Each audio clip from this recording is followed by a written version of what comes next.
Season 1998-99, Nationwide League Division 3 finishing 10th, Worthington Cup second round, FA Cup first round.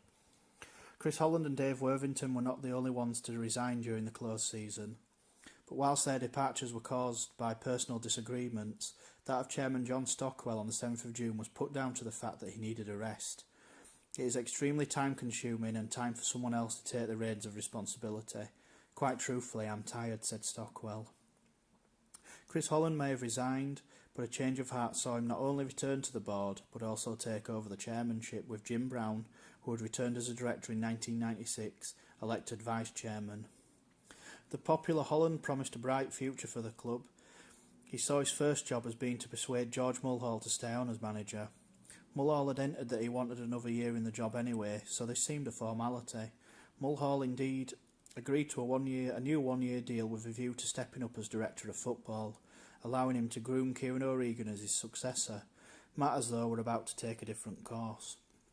Mulhall and O'Regan had already signed defender Mark Sartori from Scunthorpe and goalkeeper Tim Carter from Millwall, but seeds of discontent were sowed by the signing of Halifax-born Peter Butler from West Brom as player-coach. Butler had family ties with Jim Brown. For reasons unclear to this day, on the 3rd of August, Mulhall announced that he was standing down. With the new season only days away, the board hastily installed O'Regan as the new manager. O'Regan promoted Andy May, who had arrived as coach, to the reserves and youth team as his assistant, but personality clashes continued. For some reason, Butler was missing from the official team photo call, and the installation of Jim Brown as chairman received mixed reactions. Rightly or wrongly, the club felt it was necessary to have him at the helm, a local man. Chris Holland was based in Scunthorpe, but the undercurrent of unrest persisted for practically the whole season. The players, however, forgot about the politics and got off to a flyer. Under a baking sun, a makeshift side including Richard Lucas, Hartlepool, Steve Murphy, Huddersfield and Ian Jordan, Burnley won 2-0 at Peterborough on the opening day, and followed up by defeating pre-season title favourites Brentford at the Shea 7 days later. After 4 games, Town were unbeaten. They beat Shrewsbury on a Friday night to go top overnight, and had progressed into the second round of the Worthington Cup at the expense of 2nd Division Wrexham. Despite having a man sent off in both legs, Butler at the Shea on his debut, Town went through on penalties after the aggregate scores ended 2-2. Keeper Lee Martin proved to be the hero on the night by making the decisive save from Dave Brammer. Town had started the season without the injured Jamie Patterson, but he returned in September as Town maintained their challenge. Patterson scored against 1st Division Bradford City in the Worthington Cup. Halifax bowed out after losing both legs and scored 2 more as Town pulled off their best win of the season, winning 4-0 at leaders Scunthorpe in early October. During the conference winning season, striker Horsfield had become the hottest property outside the Football League, and he now continued where he had left off. Kevin Keegan, now in charge at Fulham, moved to take Horsfield, a former brickie, to Craven Cottage. Though Horsfield initially rejected Fulham's terms, he soon completed his record £300,000 transfer. Without Horsfield's firepower, Town looked set to struggle, but Mark Williams, Bangor City, and Nottingham Forest's on loan Steve Gwynnon came into the side. Town rallied to go top following a stormy 3-2 win over Chester on the 10th of November. The game saw a mass brawl for which Kevin Hume was suspended by the club for his part. Hume missed the next game at Manchester City in the FA Cup, a game screened live on Friday night by Sky TV.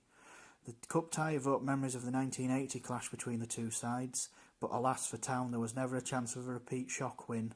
They underperformed and lost 3-0. The Shaymen remained top of Division 3 going into December, but they began to lose their way. O'Regan gave youngsters Chris Newton and defender James Stansfield a run in the team and signed Lee Power from Plymouth. After winning at Brighton, Town failed to win any of their next 7 matches. Frustrated fans vented their anger at the chairman. At the beginning of February, O'Regan signed a new contract.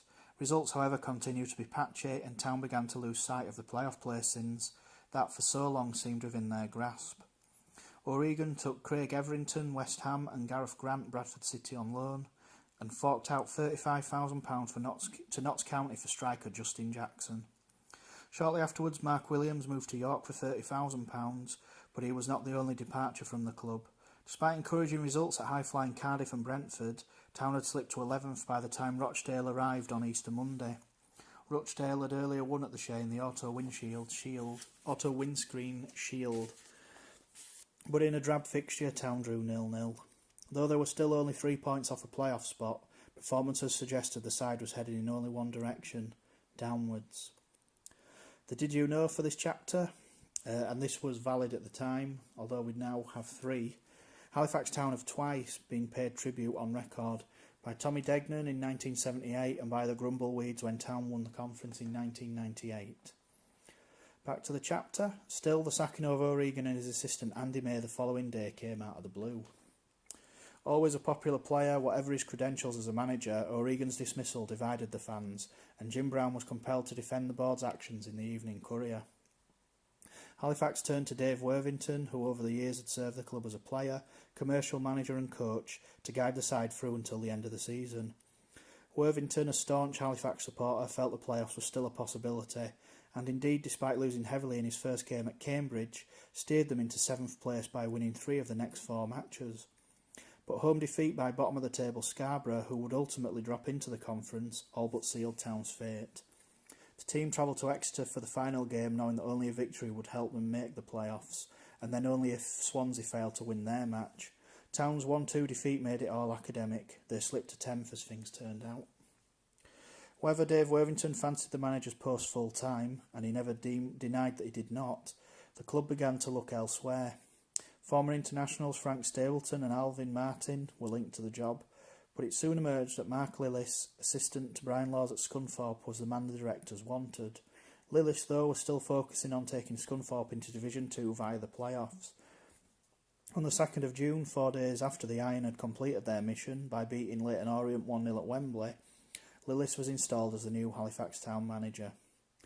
Lillis arrived at a club that was at last showing some ambition. In May, Town smashed their own transfer record by signing striker Chris Tate for £150,000, and plans were afoot to build a new stand at the Shea by January 2000. As the 99-2000 season approached, Town were the division's highest spenders, having shelled out a further £45,000 for Cardiff's Graham Mitchell, and with keeper Tony Parks, fullbacks Matt Russell Scarborough and Mark Jules Chesterfield, midfielder Steve Gaughan Darlington and forward Robbie Painter Rochdale, replacing outgoing Lee Martin, Andy Thackeray, John Brown and Dave Hanson, expectations were high.